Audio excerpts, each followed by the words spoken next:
look. So here we are going to be graphing the derivative of the original graph. As we can see here, this line is going to negative infinity. So we have negative infinity. The slope here, it goes down 1 and over 2.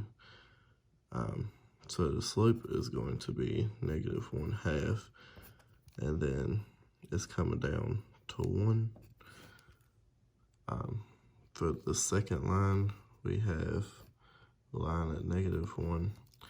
As it goes to negative 1, does not change, and the slope is 0. Then we have the line that goes from negative 1 over to 2, which is the highest point.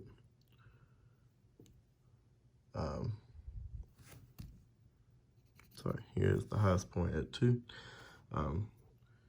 So that gives us a slope. It's going over 3 and up 3 because it's at the level of 3.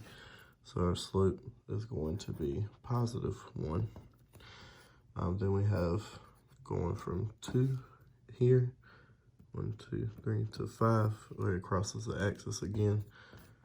So then our slope is going to be equal to negative 1 because we're going over 3 and down 3. And then we have 5 going to infinity, and it's positive infinity because it is going in this direction. And then our slope initially from here to this line, we're going over 1 and down 3.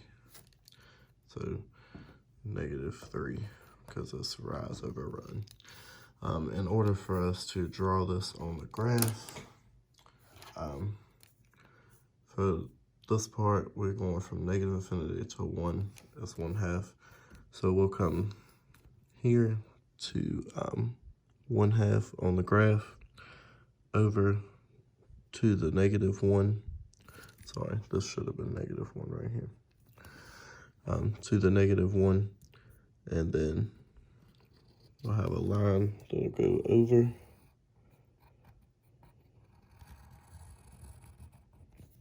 At 1/2.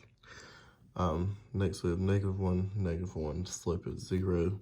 So it's have a hole here and a hole here at 0. Then we're going from negative 1 to 2 with the slope of, make that equal better, of 1.